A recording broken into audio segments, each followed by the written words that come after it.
Hi everyone, I'm Nouredine Abboud, the CEO of NovaQuark.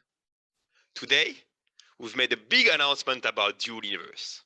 It's finally launching on September 27. After 8 years of development and 2 years of beta, it's an important milestone. Thanks a lot to the development team, their passion and dedication. I had the honor of joining the team last year, and I'm amazed by their vision and commitment to exploring player-driven content. Thanks a lot to the community that started it all with the initial crowdfunding and their feedback during all those years. An MMO is as good as its community. So through good times and bad times, it's what motivates the team to move forward. I'm excited about the future for NovaQuark. The launch is just the beginning of a new chapter. Let's push this one forward with your support. Hello, everyone. Wow, it's such an exciting day here at NovaQuark for us. After 8 years of development and 2 years of beta, we're finally ready to announce the launch date of Dual Universe, which is going to be September 27th this year. So we're going to have a show, with plenty of announcement, plenty of news. And to accompany me today, we have NQ Nyoda and Deckard from the NQ Nyoda from the community team, Deckard from our production team, Antigrativas from our level design team, as well as Nicodemus from our community team. Hey guys. Hey everyone. Hello. So, it's been a long road and, there were bumps on the road, but, we couldn't be where we are without you, our community. So we're going to start by thanking you guys for being here on the stream, as well as for accompanying us on this journey. Stay on the show because, yes, we just announced the launch date, but there's actually a lot of news that are coming in this show, including towards the end. So you want to stick around and you want to hear everything we have to say. We'll actually start with going back a little bit on the journey that has been Dual Universe so far. And to do that, I'm going to transition to Nicodemus and Nyoda from our community team, who have some special things to show you. Hey guys, go ahead. It's your turn. Hey there. Thanks, Sash. Appreciate the introduction. Hi, everybody. You might know me as NQ Nyoda, and I might be the voice of Ask Ophelia sometimes. And with me here to represent the community team is also known as the Keeper of the Exchange, NQ Nicodemus. Hi, Nico. Hi, Nyoda. What an exciting time to be here with all the news and info we get to share today. Can't wait to see it all, share it all with the community. But before that, let's take a little look back. Exactly. So we've put together a little short video here all about the community and some of the fun things that we have seen. Yes, we are watching, and some amazing footage from the game and maybe some memes. And we really do hope you like it. The idea that you can code and it will hide the code, you can sell the code. How is this a thing?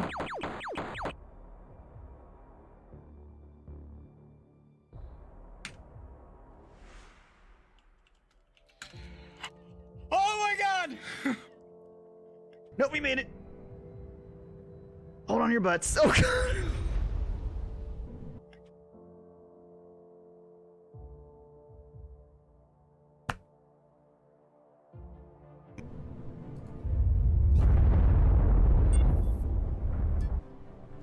One shot?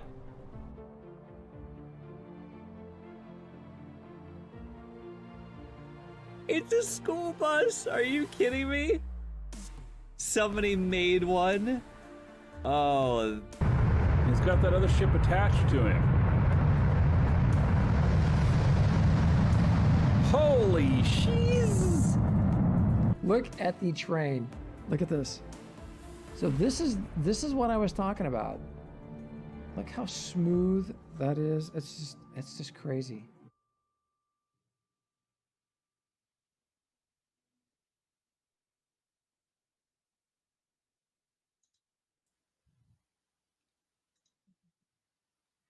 So Well we're back. then, yeah, I hope you guys like that. I saw some smiles here.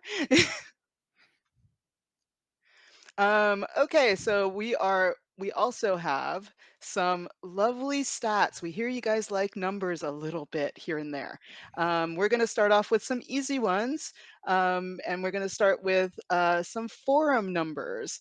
Nico, will you like to share with us some of these lovely forum numbers we got together? Yes, I would love to.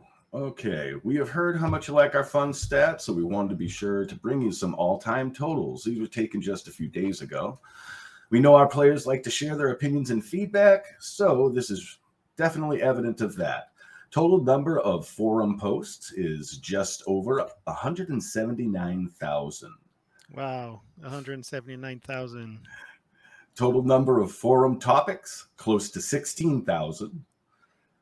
And our top forum poster is Lathis with 5,650 posts. Wow, Lathis, seriously.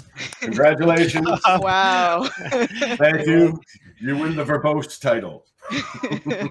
It is definitely impressive when you listen to it like that. That's a lot of words, questions, and feedback, and all of them positive, of course, we know, because it's about Dual Universe, right? Well, yes. If you believe, as I do, that all feedback is good feedback, then yes, it is all sunshine and roses. As long as it's respectful feedback, I guess. Correct. Of course. All right. So, we started with the forum numbers, but we're gonna move on to something called game numbers. And it's something that I may have overheard Nico talking with Lazius about. And we're gonna start with the easier ones, but so what was the most common achievement in the game so far? Okay, for all those wanting and working to be rich, the most common achievement was wealthy, and that is to amass 400,000 quanta in your wallet. Awesome. And of course, we have to mention PvP. So let's talk about battles. What was the biggest battle? Okay, the biggest battle, that's the number of players fighting in a single battle, was recorded on May 21st, 2022, with at least 140 players involved in the battle and over 63,000 shots fired that day. That's some shots fired right there. A lot of ammo. Definitely. Okay, and I think that we've got a little bit more, and get ready, guys. The numbers are starting to get a little bigger. Yes. Okay, we definitely have more. The total number of deaths recorded in the game so far is over 167,000 deaths. And for another cute little number here, totally not related to PvP, number of times that fuel tanks have been refilled. I just wanted to know this, to be quite honest. 4,682,628 times. That's a lot of gas or a lot of fuel, maybe. And so the numbers are increasing. So we've saved some of the best numbers for last. And I'm giving the honors over to Nico on this one, and I wish him all the luck in the world. Let me prepare. All right, we're ready. We're getting ready. We actually rehearsed that one. Yes, the total number of Ophelia missions that were completed is 3,152,033,483 times. Nice. That is for a total sum, and here's the big number. We're not done yet, right? For a total sum of 17 quadrillion, 964 trillion, 518 billion, 211 million, 900,500 quanta. Thank you. Wow, nicely done. Well You didn't done. even trip. Bravo. You didn't even trip. That's nice.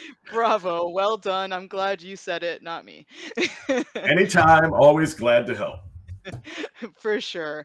And we wanted to also let you guys know, of course, as community managers, we wanted to let you know that watch the news, because there will be news about some end of the world events as launch is approaching, and expect a lot of fun things to do, hopefully, that you'll enjoy. It's going to be awesome. It's going to be a great time. Everybody come on and get involved. Excellent. And just to close out here on this part is we just wanted to give a huge thank you to all current and future Novians for being so passionate about DU, and for all of the posts and feedback. Really, guys, we read it. Honestly, we really do. Our players just completely rock. You guys are amazing. And if you don't mind me saying, just to close this out, thanks for being part of our universe. So I just want to say, in case people are wondering, when we say end of the world events, this is not a reopening of the Mayan calendar. This is obviously a reference to the reset that is happening at launch, and we thought might as well have fun with it and just play along with our players. So there's actually some pretty cool stuff and events coming up in the next month or so. So stay tuned for more information on that. So you guys have definitely been impressive during this beta. A lot of stuff happened. I wish I was there for that big battle, actually. And I've got a little treat for you. So if you guys don't mind rolling out the videos, I got some previously unreleased footage from the very, very first prototypes of Dual Universe. I think it's unreleased. I actually got this courtesy of JC, and I think this is stuff that he created himself at the very beginning as a proof of concept. So it's just to show you how the game has evolved over time. I mean, you can see that it used to be still pretty blocky, but some of the tech was already there from a voxel standpoint. The viewing distance as well, and these are some of the foundations that the game was built upon. But obviously, you can see this looks more like Minecraft than it does of Dual Universe today. So in a few minutes, Deckard is going to show you some more recent footage, and obviously you see how far we've gone in the course of 8 years. And that was all thanks to you, obviously, and your feedback. But also I want to give a big shout out to all the NovaQuark employees who made it happen. And they're a bunch of extremely dedicated, passionate, hardworking people. We are building this game with a fairly small team, actually, believe it or not, and it's quite impressive what we managed to do with such a team, and that's really because they're incredibly talented. So NovaQuark employees, if you're listening to this, great job, and you can be proud of ourselves. And obviously, telling you guys about the launch date is a big moment for us as a company. So you can see these prototypes. Wow, we've really gone a long way. I hope you enjoy seeing these. Actually, I had a little moment of silence when I watched them. I was like, wow, this is pretty cool. And then, you probably saw some of the videos that came after that for the Kickstarter. So, now that we've talked a little bit about the very, very, early days of NovaQuark and of Dual Universe, I'm going to hand it over to our friend Deckard, who will do a little bit of retrospective of the beta. Deckard, you've got the floor. Hey, everyone. So yeah, just a little recap quickly over the last 2 years of us being in beta. We've gone through 9 major updates, and we've brought out a host of new features in that time period. Everything from shields and space warfare, which we now have. We brought out the Vertex Precision tool, which was very popular.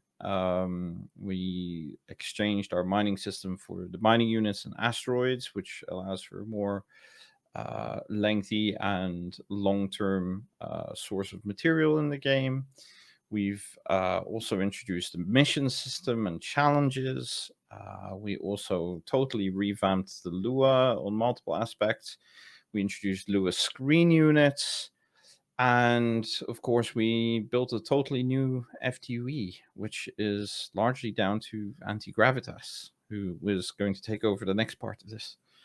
And that's actually a very small portion, a subset of everything we've introduced. There were, as you said, 9 major updates, but a ton of smaller updates, sometimes just about bug fixing and balancing, but sometimes about adding some quality of life features and etc. So we've been pretty busy during these 2 years of beta, right? So yes, absolutely. We've looked a little bit at the past, early days, what happened during the beta. So we're just going to turn to the future now. And my friend Antigravitas is going to tell us about some of the stuff that's coming at launch. So what you can expect on September 27th, in particular, when it comes to the planets. Hey, thank you, Sesh. So yeah, a wipe is a fantastic opportunity for us to revamp the planets. It's always hard to change planets midstream because everybody is, well, midstream is maybe not the best word to use for that. But anyway, because people are building on planets, and so if we say, oh, we're gonna change a planet, then they wouldn't be too happy. So hey, we're doing resets. The level design team is extremely happy to be able to go and look at what we have and revamp that. So at launch, we're gonna have 5 planets. That will be Alioth, Teoma, Yago. I call it Yago. I don't know. Some people call it Jago. Obviously, with Alioth comes Sanctuary and Haven. And then the big changes are going to be on Mattis and Thades. Now, actually, on your screen, you're seeing the new Mattis. Before I get into that, though, I just want to talk about the change that all the planets will have. What we've done is you know, they're affectionately known as Skittles. Well, the Skittles are now in clumps like they are on Haven right now. Every planet will have that now. So you're not going to have these rocks, you know, scattered all over the place. So now they're going to be in clumps. They're going to be something that you're going to have to look for. So the first big planet revamp is going to be Mattis. Mattis was admittedly a bit boring. It was very flat aside from a few parts of it. So what we've done is we've looked at, you know, the backstory of Mattis. Mattis is a planet that's extremely close to the sun. So therefore it should be very hot. It should have no life on it. And we've really turned that up a notch. So the other thing that bothered me about Mattis was that it had some biomes that were simply color changes. When you looked at it from space, you thought, oh, there's a change going from here to there. But when you got up close, it was just a color change on the territory. So I took that color change and I said, okay, let's make those into plateaus. Right now, we're actually flying over one of those plateaus. It's all desert planets, all very hot. You know, there's nothing living on there. And those plateaus actually have a feature that's quite cool for those of you that understand what I'm about to tell you. Is like every single one or nearly every one will have a peak on it that is higher than 1.5 kilometers high. So anti-gravity units can land on Mattis on the ground, which is I think a very useful feature.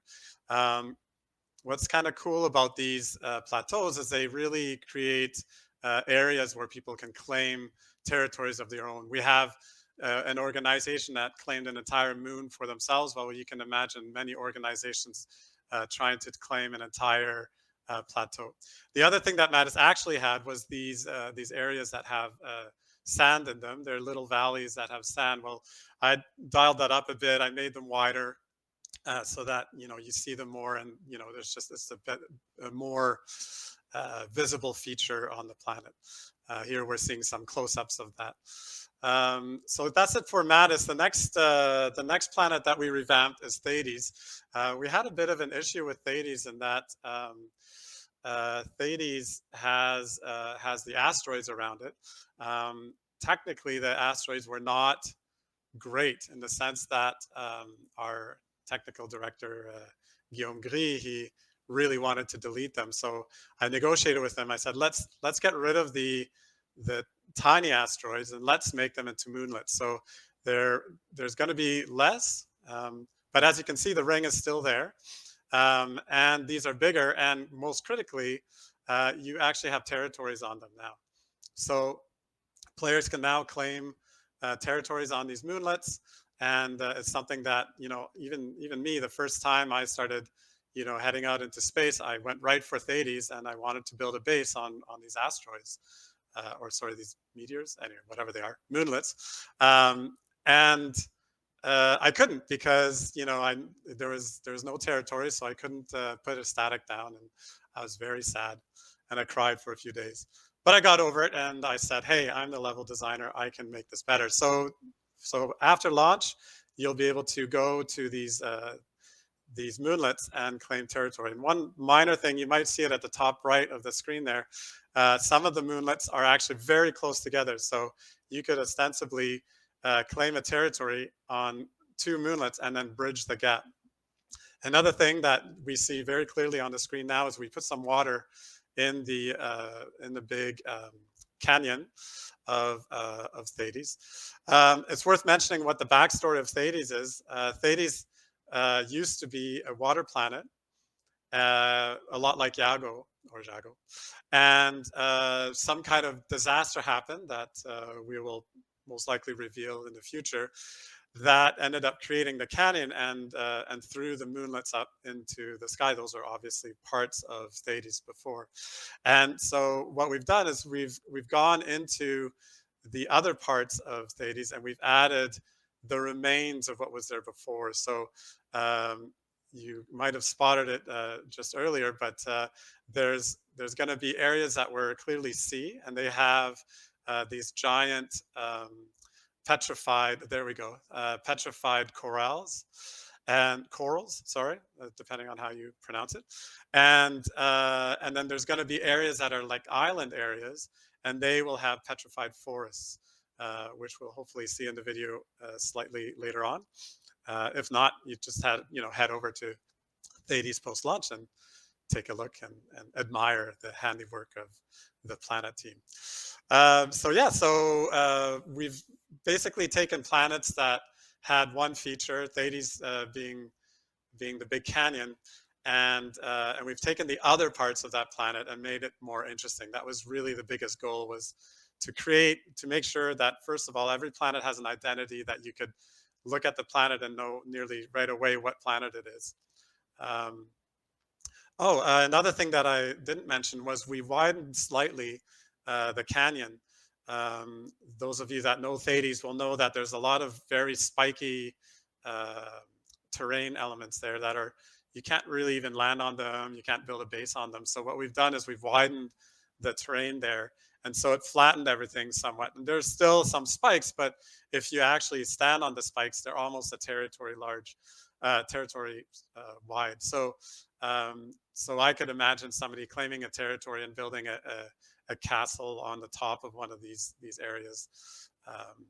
Of course, a space castle, because we're a space game. Oh, there we go. We've got the petrified forest. So that's what's coming with the planets in the future. Some of you may have been surprised to hear that there's only going to be 5 planets at launch, but we're going to be deploying the other planets soon thereafter. We want to take the time to build them properly, to really give each one an identity, to give each one a reason for being. And here you can see a proposed planet deployment order. Phase 2 would have the 2 S planets, Sakari and Sinan, and also Talamai. The idea is to, actually I said the 2 S planets, but there's also Simeon. I apologize. Anyway, the idea is to really give the planets the new assets that we've built over beta, and also to really work the planets to make them unique, each one. There may be a question coming up. We're also going to be changing the distances the planets are from the safe zone, just to tighten the galaxy a little bit. The system a little bit. Teoma and Yago will stay where they are right now. The thing to know is that when we change the location of the planets, there's a lot of other things that need to be changed behind the scenes, most notably the missions, which are calculated based on the distances. So it's not something that we can take lightly. We can't just say, oh, I'm going to move Yago right next to Alioth. That changes a whole bunch of things. So anyway, what you're seeing on screen is a proposed plan. It may not happen exactly this way, but in the weeks and the months following a launch, we're going to be having other planets show up with the new releases. But the idea, Antigravitas, the idea is really to add these planets as soon as possible, obviously, and to really speed up the delivery. And as you said, to improve them the same way we're improving Thetis, for instance. Yeah, exactly. I mean, we're already starting to work on the next planets, even though we're running up to the launch. We're on the side, we're starting the designs so that the next planets can come pretty quickly. It's not going to take a year to have these planets up. Okay, so the next thing we can talk about, though, aside from planets, the level design team has also filled out the UEF store. Those of you that don't know or don't remember, the UEF store is a store where a player can go and buy a ship that was designed by the NQ level design team.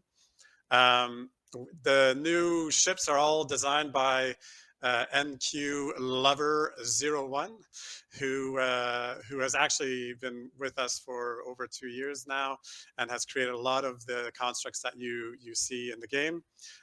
His most notable structure is the new Haven and Sanctuary shuttle that we rolled out in end of April, beginning of May. Anyway, so the first, I think there's 9 new ships. I'm going to show 4 of them here. Just, you know, we got to have some surprises. This one is the, hang on, I got to get the, there it is. This one's called the Fin Glider. NQ Lover, he wanted to see what it would be like to have a medium wing on an extra small core, and so this is the result. I've seen him fly it around. He actually uses it now whenever the level design team meets to discuss new constructs and stuff like that, and he'll actually be flying it around, and it literally turns on a dime. It's crazy how much fun it is to fly. So that's a that's a really good sort of atmospheric ship that that players can buy. The next up is the Nano Bike. So this one is a, he wrote, the Nano Bike is a hybrid craft to quickly, cheaply reach your last death position. However, funny story, when I first read it, I thought he was showing off how crazy fast it was. And he was trying to say the Nano Bike is a hybrid craft to quickly, cheaply reach your next death position. But anyway, I got a bit mixed up. Obviously, you know, it's not a ship made to kill yourself with. What's special about this ship is it actually uses a gyroscope for space flight. You can see in the front, underneath where the player's sitting, the space engine is turned on a 45-degree angle. So it's not really a ship for beginners. It's a ship for somebody who knows how to use a gyroscope. But it's still a very quick and useful ship. I'd imagine you would just, you know, place it at your respawn point, and it's like, oh, I died. You hop onto your nano bike, and off you go to get back and repair your now destroyed ship. So next up is the this guy, the Iron Stalwart. So this is a atmospheric hauler. It can carry 147 kiloliters of goods, and it's a super powerful ship, very industrial looking. And Q Lover really loves his industrial looking ships. So so here we go. This is one of them. It's one thing he likes to do is create. Those of you that have actually, you know, tried out his outposts, like the mining outpost and the pilot's outpost, he always puts a little bed in there, and you know, a toilet and things like that. So all his ships, all his bigger ships, will have cabins that actually have, you know, sleeping quarters and things like that. I mean, I know a lot of players do that as well. I think it's fun to decorate your ship. So of course we do the same thing. So here we go. It's an atmospheric hauler. I'd imagine just, you know, strap on a bunch of rockets on there, and you can head into space as well. So the last one is our biggest ship on the in the ship shop. It's the Ronin. This one actually comes with anti-gravity. Nothing to do with my name. And it's a proper hauler, that interplanetary hauler. It can carry, do I have the numbers? I don't have the numbers. It can carry a lot of stuff. What NQ Lover actually did was, once he's he built the ship, and then once he found a few holes, he put smaller containers there and linked them all together with a hub, so it actually carries a whole bunch of stuff.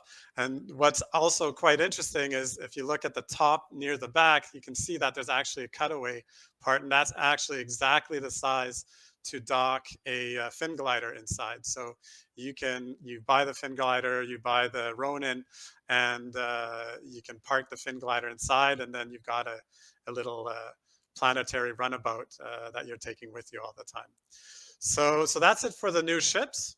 The one last thing that's coming for the wipe is we're going to be bringing out a brand new mining unit tutorial. Excuse me.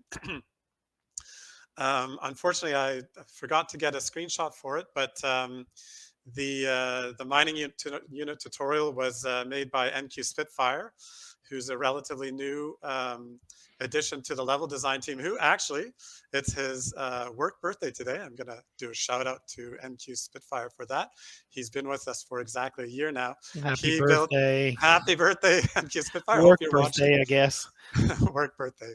Work day, anyway, whatever.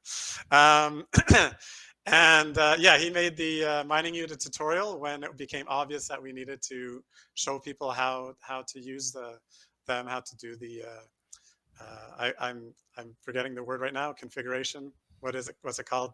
Settings. Calibration. Calibration. Calibration. Here we go.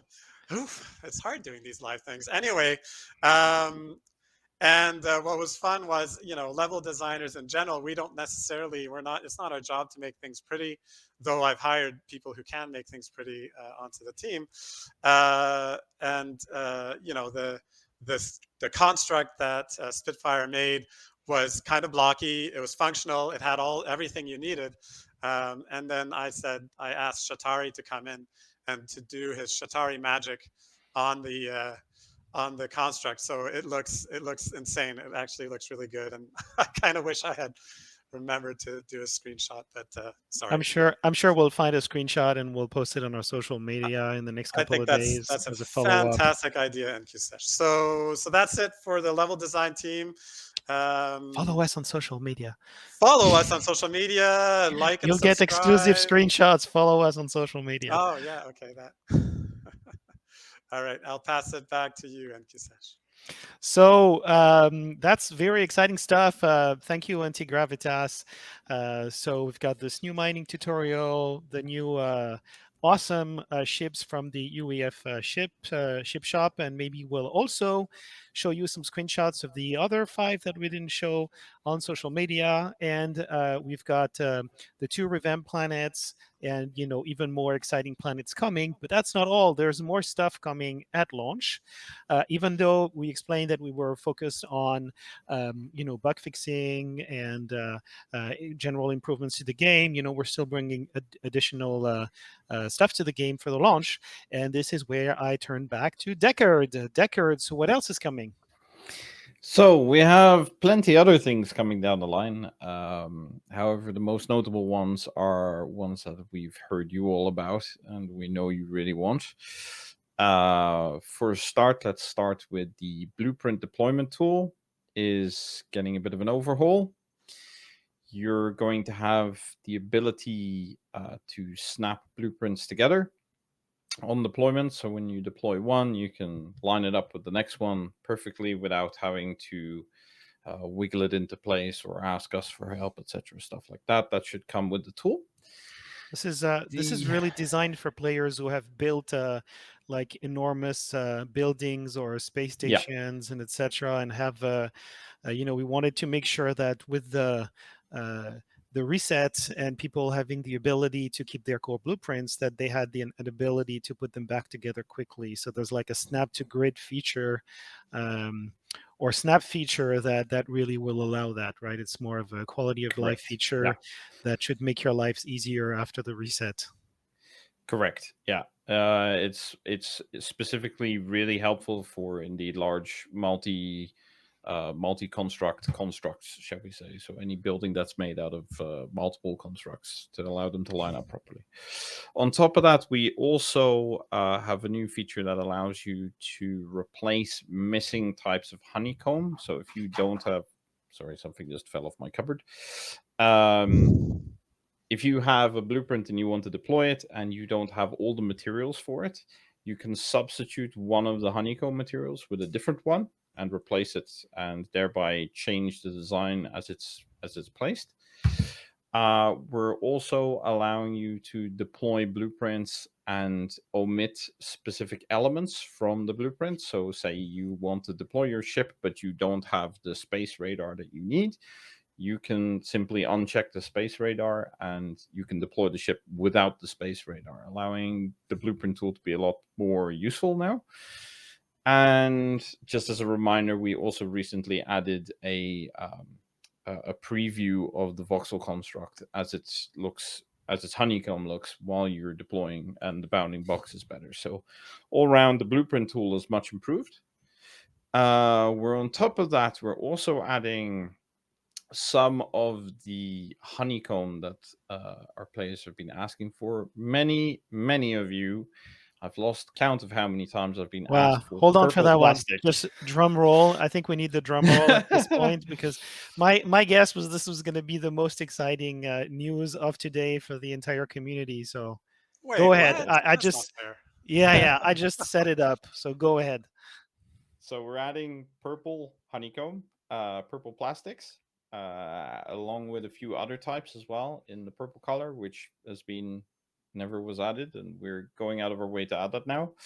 We're also adding colored variations of honeycomb, luminescent honeycomb. So we'll have a new variety of those, including purple. Including purple, correct? Purple is where it's at.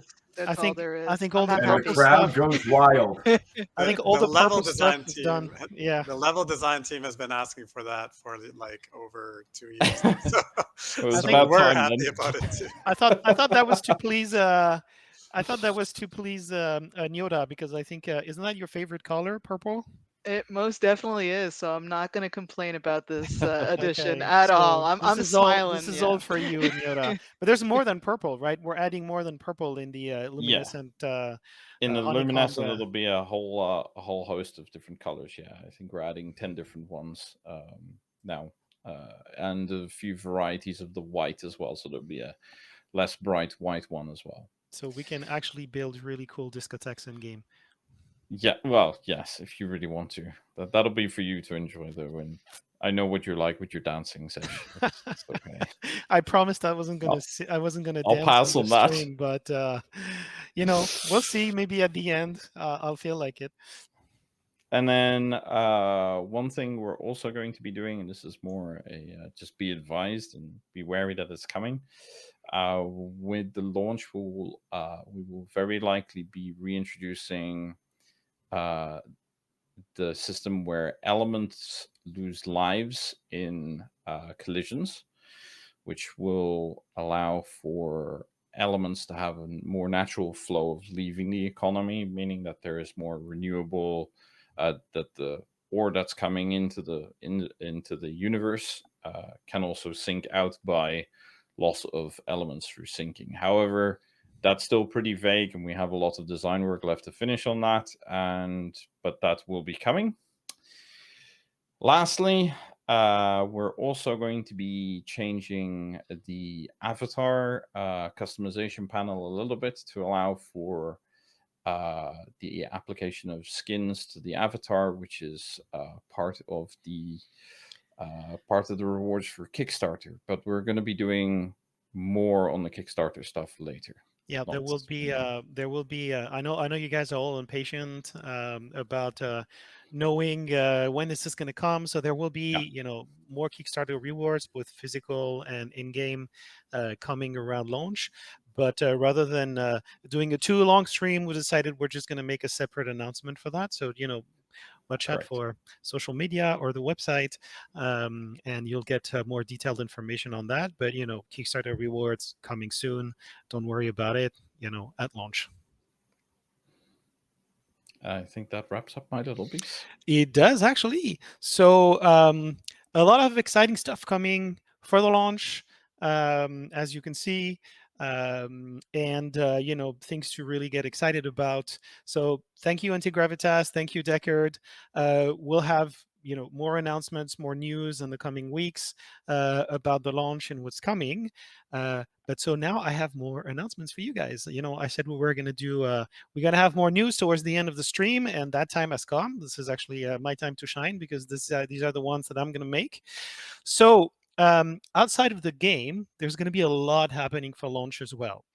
The first one, can somebody give me a drum roll as well, please? Because this is another big one that I've been waiting to tell you guys. The game will be launching on Steam. Yes, we will be launching on Steam. So we will still be available on the website.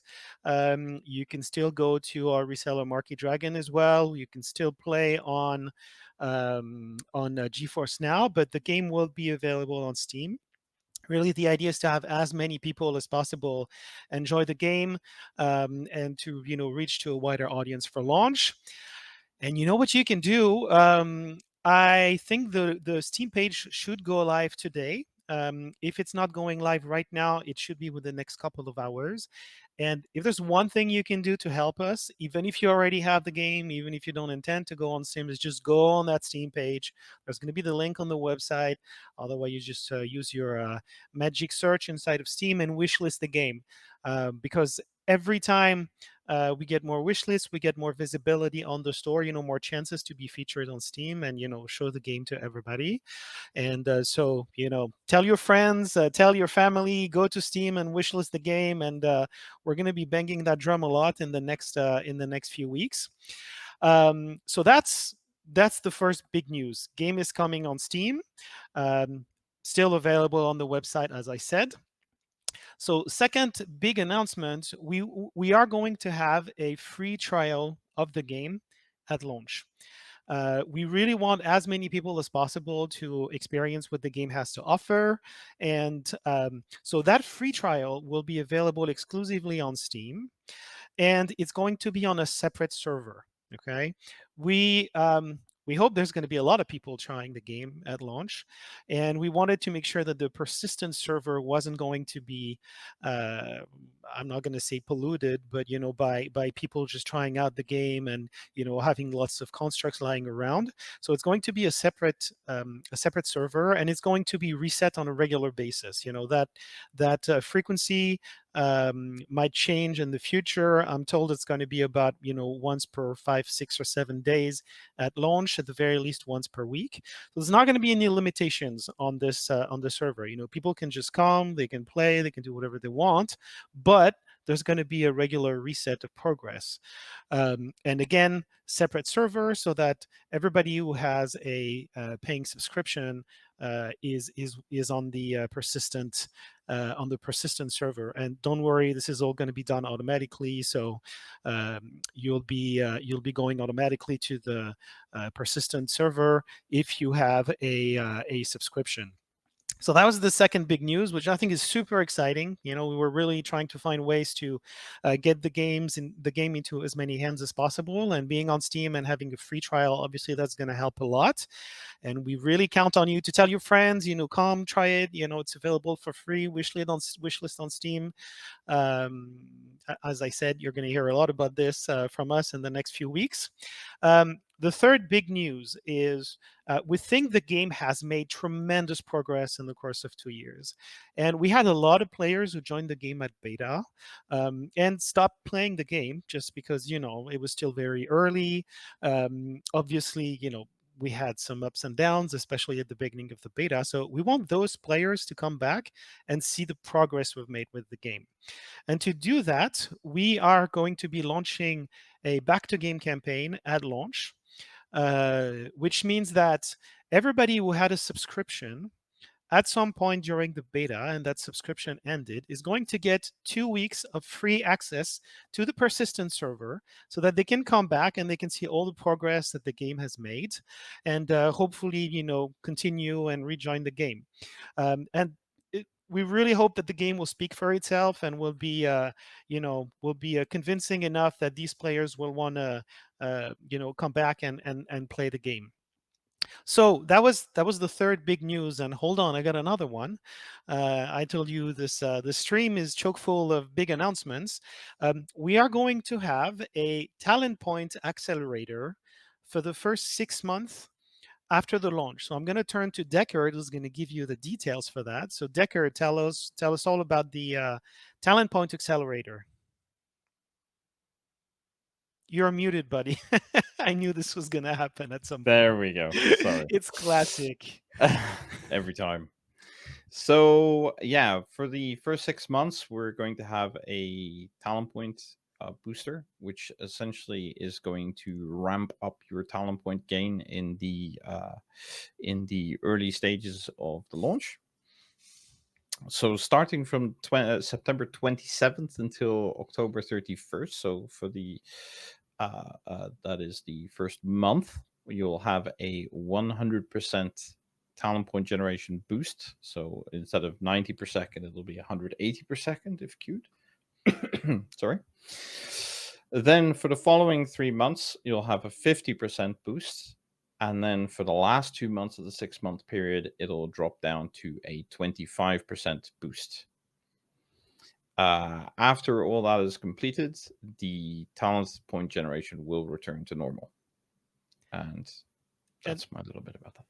And just to potentially answer some of the questions that may be asked by players, last week we talked about the reset of the server and the Pioneer packs that have been that will be awarded to players who participated in the beta or were backers at some point.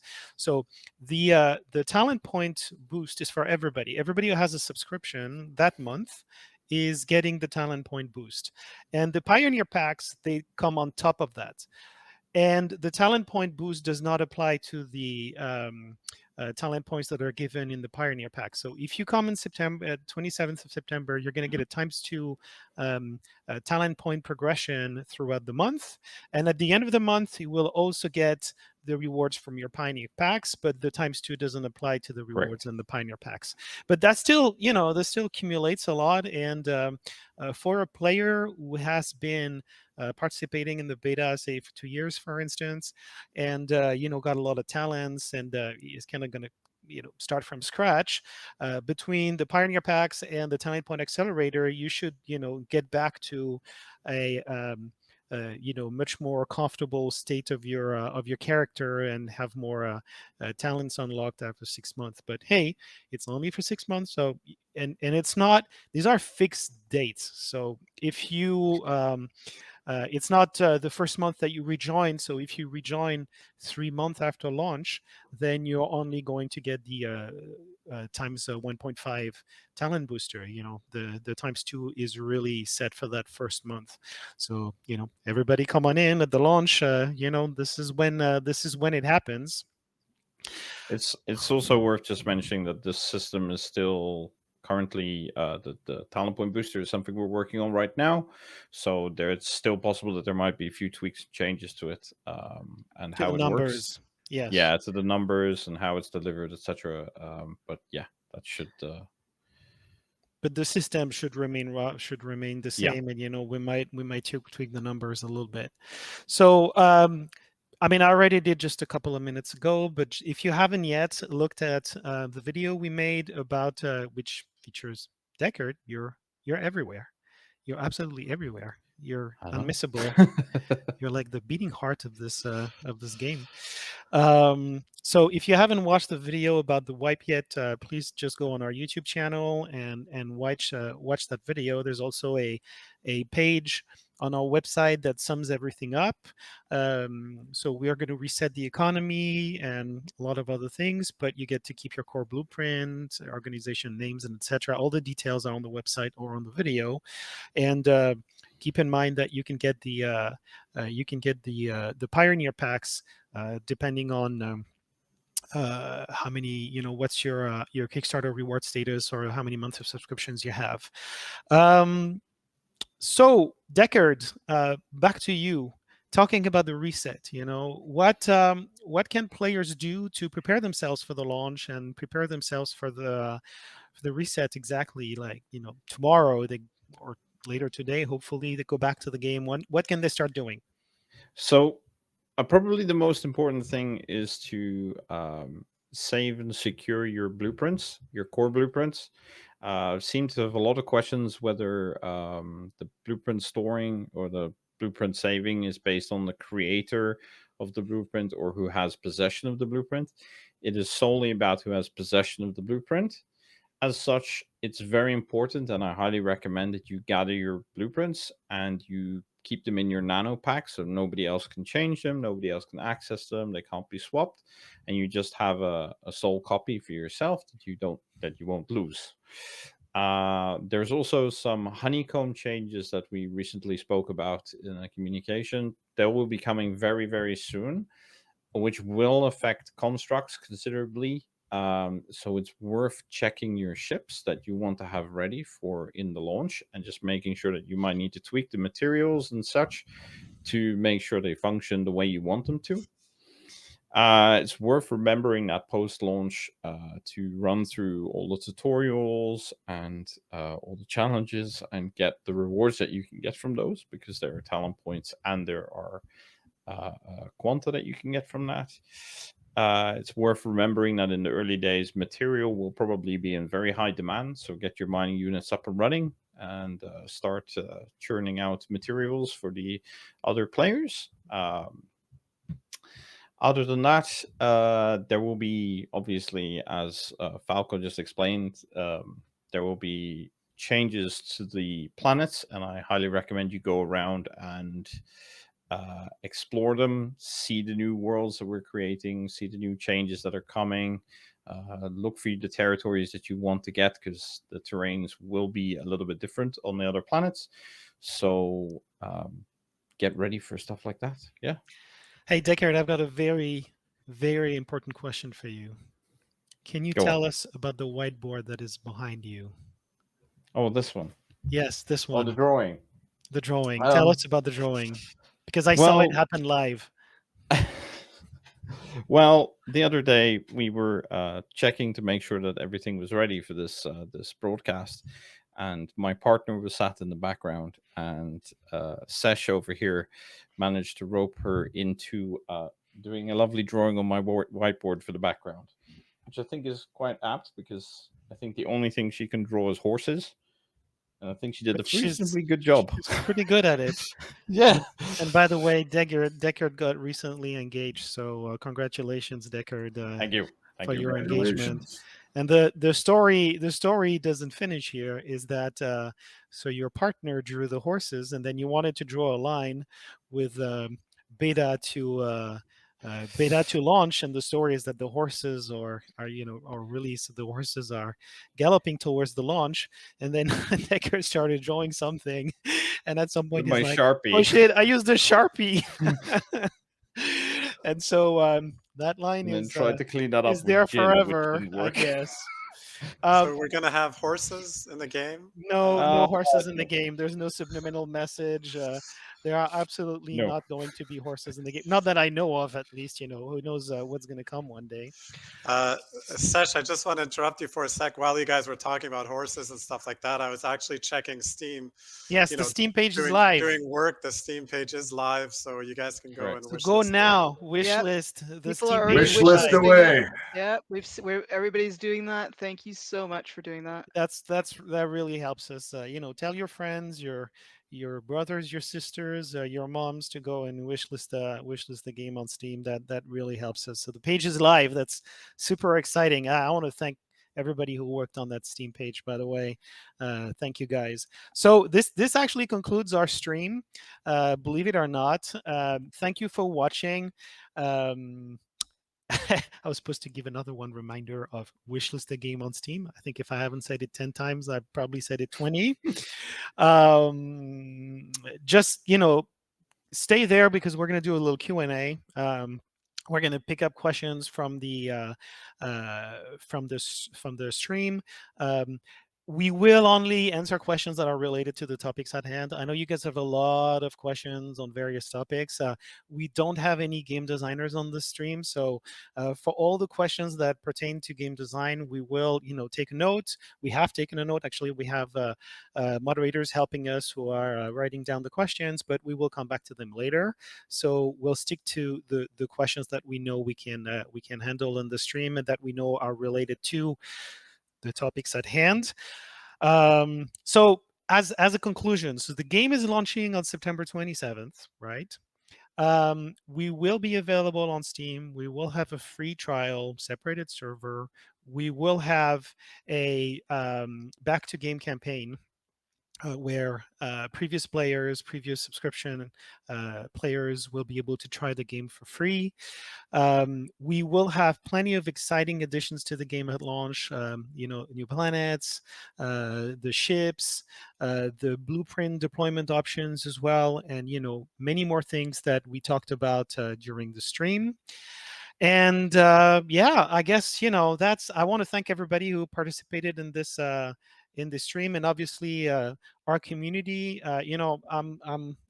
This might sound cliche, but you guys are very passionate about the game. We see it every day on Discord. We see it every day on the forums and the 16,000 topics that were created. And believe it or not, the employees are as, the people at NovaQuark are as passionate about you guys. So seeing your passion, seeing your energy, your enthusiasm, even your criticism sometimes, it really drives us. It's really what helps us, keep on going and trying to create this passion project of ours. So thank you all for being a part of that community. We hope to bring a lot more Novians at launch as well to make it exciting for everybody. And that being said, I will finally shut up and we will move on to the questions. So do we have a first question that we want to answer? Who wants to take the first one? Yes?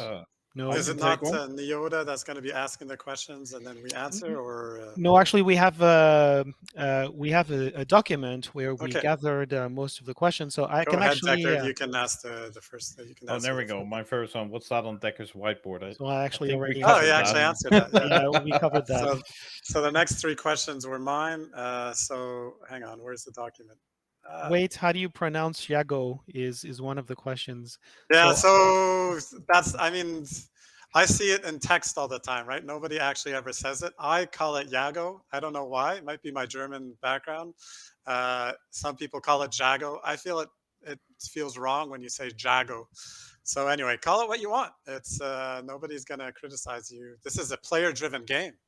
So actually, I have issues with Thetis, which I also never know how to pronounce. Whether it's Thetis, I call it Thetis.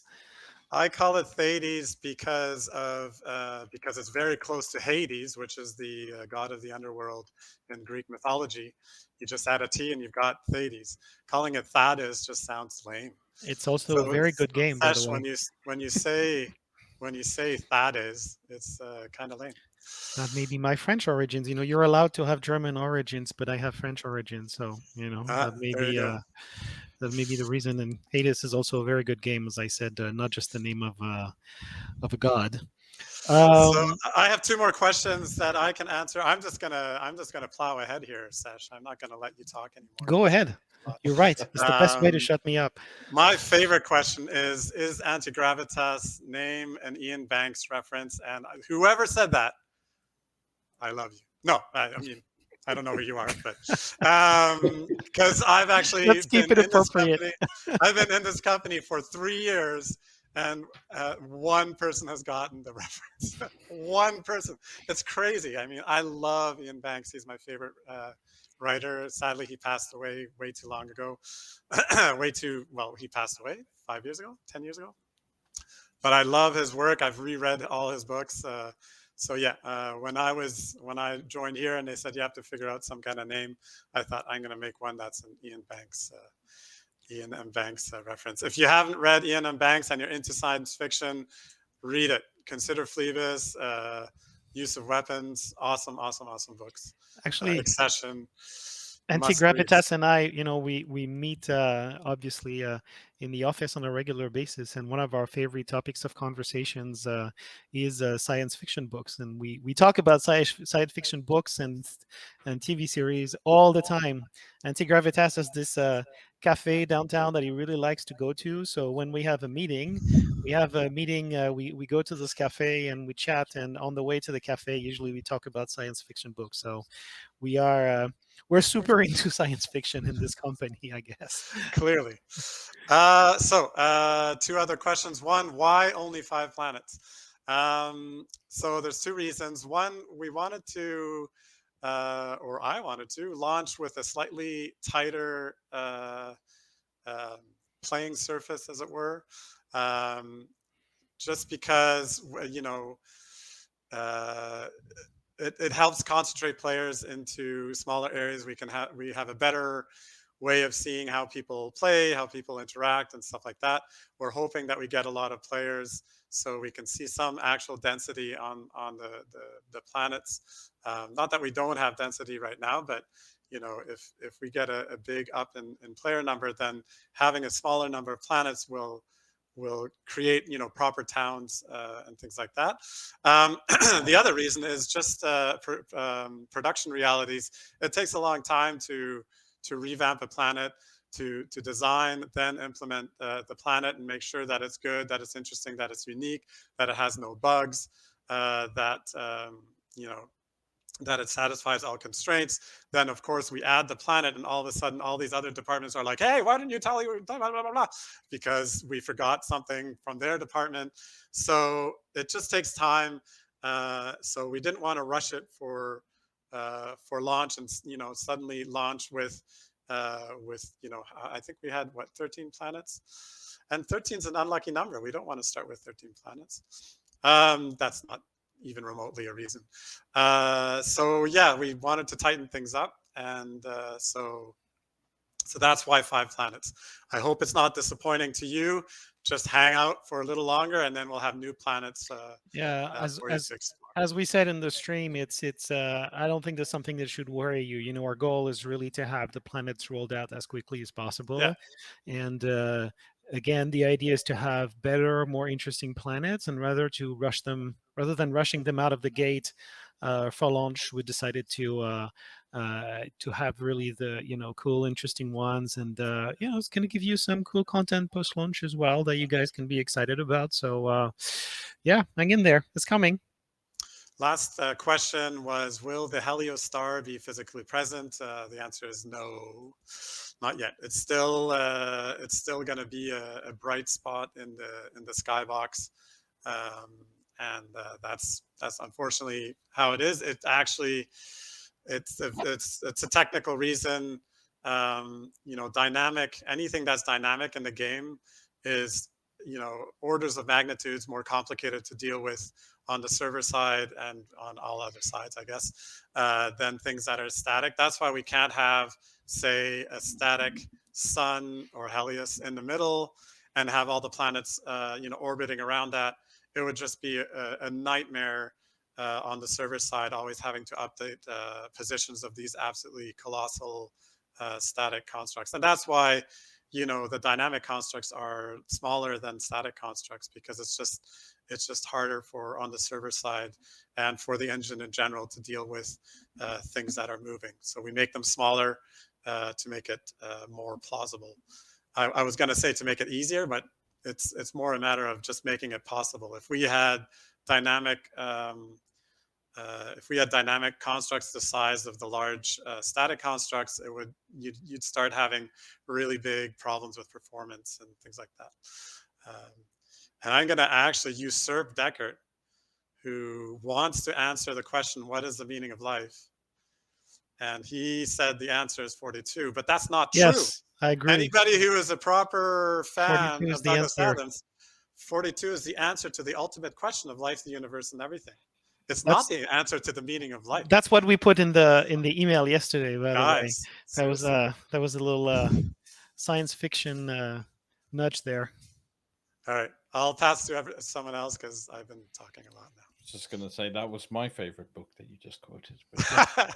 That's my favorite book. Ian Banks is my favorite author. I can't say that Douglas Adams is my favorite author because he was kind of a moving target in terms of authors.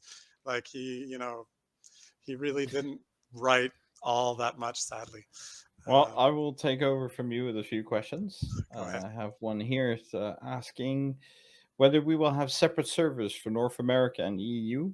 No. It's not part of the design of Dual Universe. We've always been and aim to be single shard, that anybody in the world can play with anybody together in the same environment. And as such, it still remains to be single shards, and everybody will be playing together on the same server. Everybody except people who are on the trial, right? As I explained. Except for Antigrativas. I'm putting him on his own server. So, but I think it's quite important to explain, right? We have this this unique technology where everybody with an active subscription is going to be on the same server, whether you're in Japan, in Australia, in Europe, in North America. Everybody's on the same server, except people who are on the free trial, because we didn't want people just coming in and potentially have no vested interest in the game to do all sorts of crazy things that people with a subscription could would have to potentially suffer from. So we've just decided to separate the two. Correct. Yeah. On top of that, also the system is having everybody on the same server adds the magic that you can see people around the clock playing Dual Universe. There's any time of day, there's always some part of the world where somebody is playing, and it's that magic would disappear quickly if we segregated it into regions. It does, of course, come with some caveats, but. And also something really that was an early decision about the game. When you have all the like free economy and all the building opportunities in this game, having everybody on the same server means everything you build and you want to trade on the markets, it's all available to everyone, right? It's not like somebody built a very cool ship, but hey, it's on the North American server, so Europeans don't have access to it. You have access to all the creations from all the players in the world, and that was a core, in particular, thanks to the free economy, and that was a core element of a design and the core idea of the game. Correct. I'm gonna pass a question on to Sesh here. Will the trial go live with the game's launch? Sesh? Yes. Actually, the trial might go live a couple of weeks earlier, but this is more for production requirements, I would say, so that we don't have to handle the launch of the trial and the launch of the game at the same time on the same day. So it is possible that it's going to be publicly accessible beforehand, though I'm not sure that we would need to have to turn the switch on Steam to be able to give people access to that. So we might give people access a little bit earlier, but technically, for all intents and purposes, it will be available at game launch, potentially a little bit before. I think there are a couple of questions for me as well. So what's happening with DAC? So we'll come back to you about the DACs. You probably know that we have issued what we call the summer DACs, where during the summer you could invite some players to play with you.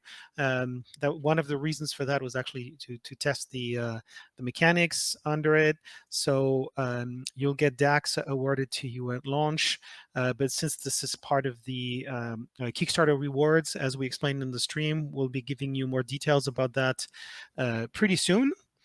And then there are questions about moving from Ware to exotic or the pioneer packs. So what you need to understand is that the packs, the pioneer packs, are attributed at launch. So we'll look at launch, we'll look at the total amount of game time that you've purchased, or the Kickstarter reward, the Kickstarter pledge level that you had, Kickstarter or when we did crowdfunding on our website.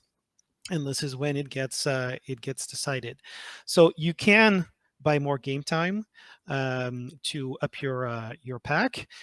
We have a limitation on our website where you can't really add more game time if you've already bought like a 12-month subscription to do that. But there is a workaround actually. That workaround is through our resale partner Marky Dragon, who resells code. So he's an official reseller of Dual Universe. And so if you buy codes from Marky Dragon, you can activate them on your account on the website, and then that will add game time. So there's a procedure for that. It actually works. It's been tested, and I think we've already communicated about that officially on our forums. It's a workaround, but hey, you can buy from Marky Dragon as well. He's a great partner of ours, and the system works. So there's another question about higher tier packs, which I just explained, hopefully. So there's a question about compensation. So no, there's not going to be compensation for people who have subbed actively right now, though I have to say, and this is going to be in the written communication that will be published later today, we will be closing the servers for, I think, about a week between Deckard. Is that it? I think it's a week, right? Correct. It's 5 days, I believe. So it's the 21st or the 22nd. I can't remember. Off the top of my head, yeah. Yeah, I think it's the 21st. We'll be closing the servers, so people are not going to be able to play for 5 days. And we will be compensating everybody with an active subscription of, I think, a full week, which will be added to their game time because the server will technically not be accessible.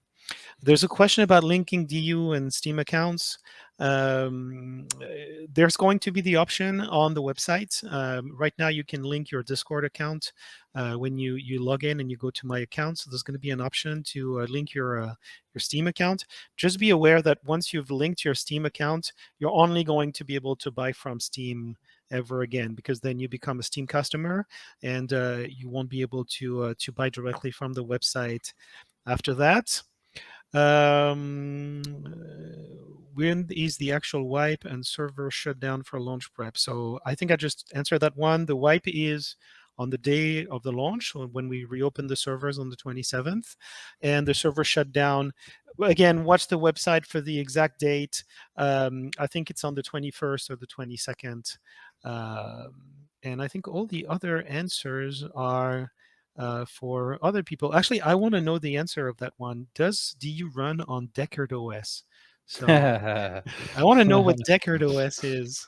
Oh, so just for context for everybody, Deckard OS was just something I made while I was having fun testing the Lua screen units when we were first implementing them, and I made a little desktop, sort of like Windows style desktop thing that would run on a screen unit on its own. I don't think Dual Universe is going to be able to run on Lua. That would be quite the achievement. That would be quite the achievement, maybe in like 50 years or so. But our programmers are pretty damn good, but I don't know if they're there yet. I don't think NQ Node's got it that down yet. So there's a question about snapping empty cores together instead of just blueprints, which is, I guess, a good question. So at first it's going to be blueprints, but is that something that we are planning to add later on? I believe we are working on doing that as well. However, I'm not entirely sure where we are. But not at launch. So the answer not is at launch, not going to be ready at launch.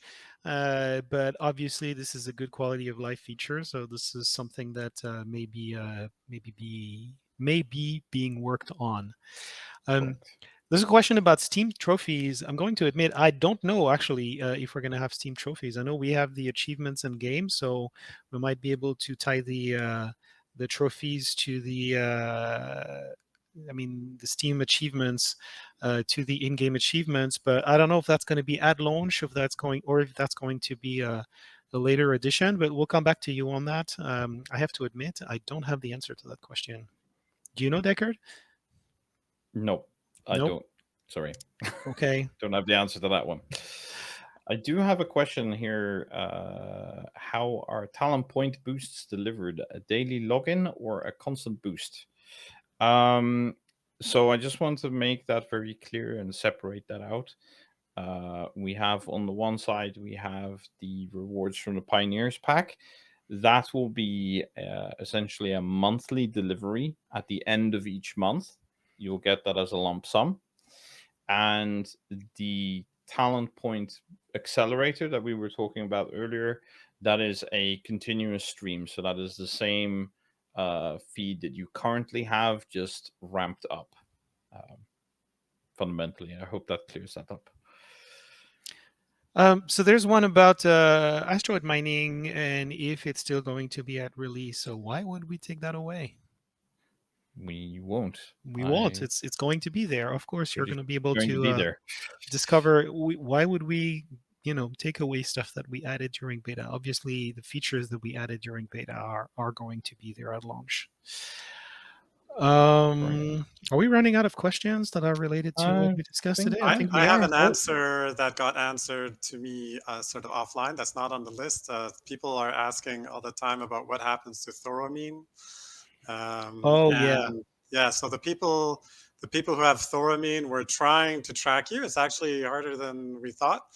The people who have thoramine, they will get a rare collectible item at launch. Cool. Again, maybe something we can detail and show on our social media. We'll definitely have that. Definitely. Well, there have been requests about thoramine a few times. Yes, thoramine is like a luminescent stuff in the game, is a very hot topic. I have a question directed at me directly here. Okay. Deckard, how can I prepare my body for the launch? Now, I guess how are you preparing your body? I want to know. How am I preparing my body? Are you going to shave your beard for launch? Oh no! Oh no! He's growing. He's been growing a launch beard since he joined the company. I think there's a beer context happening between you and Entropy. This needs to never disappear. If this disappears, suddenly I look like I'm 12. So let's not go down that route. My advice for how can you prepare your body for launch: shower every day, drink lots of water, make sure you eat, and do turn up to work, because those are important things to not forget. But maybe take a day off on the 27th and be there to definitely to rush. Mark that day in your calendar. Don't forget coffee. Absolutely. And coffee. Oh my God, or tea. I know I'm a tea. And chocolate for me. I had chocolate. a Jill Universe mug here. And chocolate. Chocolate required. So I think this is going to wrap up our live stream today. Thanks everybody. Thanks to our viewers as well. Thank you for the amazing questions about the whiteboards, about Deckard OS. These are all valid questions that I'm happy we were able to answer. See you guys soon. Don't forget, there's going to be a lot of events and announcements in the next few weeks as well. We haven't said it all. I hope you guys are excited, and I'm sure we'll have a Neotag, can you confirm, is there going to be a special edition of Ask Ophelia following this stream in the next few days? That's the plan. We hope to answer any of your questions about the launch date and all this information. There's quite a bit of information in this stream. So if you have any questions or anything like that, we'll have a special section in the Ask Ophelia forum, and hopefully we'll be able to answer those for you. Good. Awesome. Looking forward to it. Thank you, guys. Thanks for joining, and we'll see you soon. See you. Thanks, everyone. Thanks for joining, everyone.